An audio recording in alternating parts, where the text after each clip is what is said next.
Alright, and folks, welcome back to another episode of the Longford Farms update. So, we've been busy over the last week. I got a little bit more done. This is all still here, but like the last time, there's been a few changes. A bit of decor in here now. A few of you asked for us to start to finish the inside of the apartment, so we're doing that. I need to find a few more bits and pieces, but come along. So that's nearly done. Likewise, the workshop has been tinkered with. And now it looks a little bit more like a used workshop. Got some stuff in there, so that's all good. But we'll get that opened up. And there you go. So you can drive on in there and do what you need. You need to get some lights in there still, but we'll work on that one. We're going to take a drive now, though, because there's a few things that we've been working on today away from the yard here. I like to mix it up when I'm working on this, just to keep it fresh, really. Work in different areas and see how that looks. So when you get a gate on there. Some stone walls have gone up though, giving you a bit of an area around the castle field there, a bit of demarcation, making it look a bit more proper, which is looking a lot better. And then we've started to get the road linked up here, and you'll see we now have traffic. Get out of the hedge. We have traffic coming on in, which is great. It gives a little bit more of a live feel to the map there, which is good, and also will mean that there are parked cars around the houses now as well. So that is all very well and good. There's a lot of landscaping to do down that way, but we have been doing quite a bit over here, which is again just giving it a bit more of a feel. And I've also added in a new little farmyard area, which I'm not sure if I'm going to turn into a livestock yard, into a cattle yard. I feel like I might, and it wouldn't take too much to do, and it will give you just a different area to work in.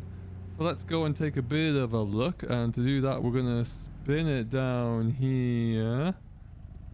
Road textures still need to be finished properly, and the signpost going and a few other things, but ultimately it's you get the idea.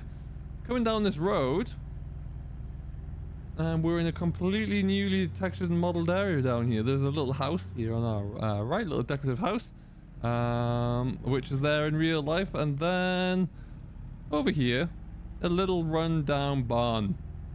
Now this is the area that will, we could do something with this. It is just a big old detailed barn.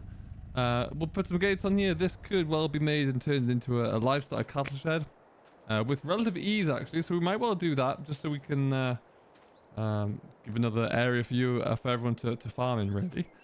This is just going to be a bit of a dump area, storage area by the looks of things on Google Maps at least. So we'll stick some more trash into here and make it look like it's been used a little bit. But yeah, it's a different area entirely, so that's really quite cool. Now, if I, by giving myself a little bit of a boost here, you'll see we are down at the southern edge, right on the border here. We've got the sheep farm over there. But yeah, nice few little fields. Now, this field here is quite large, but depending upon which satellite view you use, it's a lot bigger because this forest has been felled.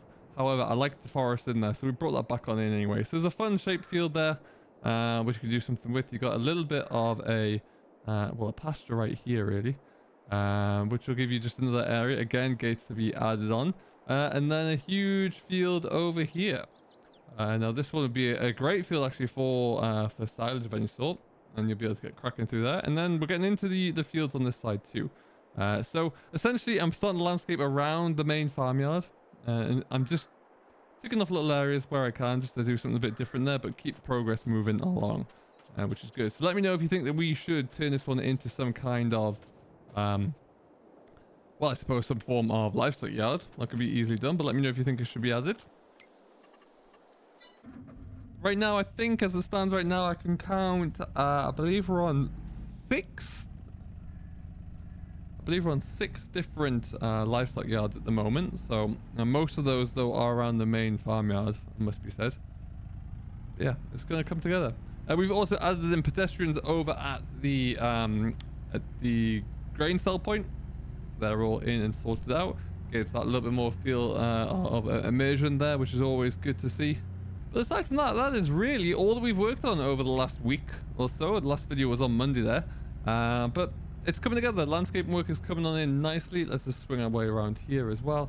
Like I say, we've got the castle field walls in place. We just need to, well, essentially build a castle. So we'll have to figure out how that's going to work. But they're all in. And then this will be the area that we'll build some kind of castle into here as well. And then that brings us straight on into the main farmyard as well. So We're actually going to make these two livestock pens into one, because right now they're separate, and if I put them into one, let's make it a lot easier to feed in here. So that's exactly what we will do. This yard has not been touched since it was originally built there, so what I really want to work on next is changing this here, refreshing this a little bit, make it a bit more relevant, and get looking spick and span, because there's obviously a few changes there.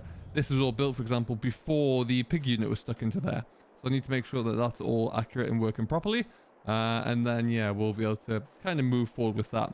I know Phil has plans afoot to change this into or modify this into a grain shed. We'll have to look at that. We will make sure the machinery yard around here is all sorted out and tidied up, but then of course, once we get this field all landscaped, we can then begin to think about what it looks like to stick in the farm shop here. That will be another big step that we'll have to take, but we're not there for that yet. So when we do get there, we'll be sure to, or I'll be sure to show you what that looks like.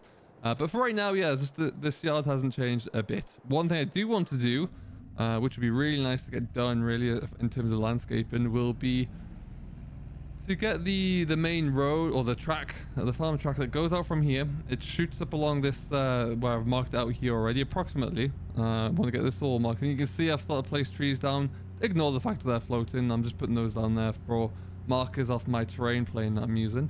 And then yeah, we're like, this is gonna be a little farm track which is going to lead us around here, weave through past what I think are some little orchards here. I'm not quite sure. That's what it looks like, at least.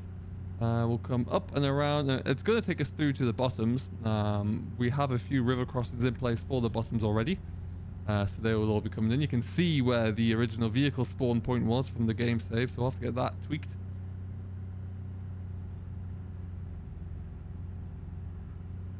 But yeah, this will all tie in there, and it'll be really nice to get this bit all done, actually, because there's a lot of landscaping here. Landscaping does take quite a large amount of time, but you'll see we'll go straight down towards here. And then right down here, there is a little bit of a crossing point. At least I think it's here. There you go. A little bit of a river crossing and into the bottoms. Or this is the upper middle bottoms, I should say. And then you're good to go there. So there is a little, I've got a little bridging just down the way as well. And then we're about to get that fence and all that paddock done on this side, which will further tie in the ground between the bottoms over there and the main farmyard. So another week or so of landscaping, and we'll be looking really good around the main yard. It's taken time. A lot of people have been asking questions around, you know, will it be FS25 or FS22? Honestly, I don't know, but I am leaning more towards 25 at this point, rather than rush it and squeeze it out for FS22. By which point in time, who knows, the Giants will still even be testing mods, because it's going to. We're nearly in August already, and then it will be, you know, however long to get it finished, and then however long to test it. I just don't see it being worthwhile, but we'll get it to a point where it's nearly ready to go, and then we can take it from there. There's a fence there. It's going to be the edge of one of the fields. As you can see, that's where those trees come into play. And then just down the way here, there it is. Whoop, easy. There's another little crossing point as well. It's all nicely done. Lots of access into all the different fields that you can work in there. I really like having the traffic in and the pedestrians, because it just makes the map feel a little bit more immersive, and it's a good stepping stone to getting this completed. So we'll continue. We'll take you along for the ride as we go. We'll give you a few updates throughout the course of the next few weeks. There's lots of work to do, but until then, thank you very much for watching. As always, I've been Simulation for the Nation. If you want to see more of the development for Farmer Phil's Longford Farms map, and please do hit that like button and consider subscribing to keep up to date with all of the latest changes. Until next time, though, do stay safe, enjoy what you're doing, and we'll see you next time.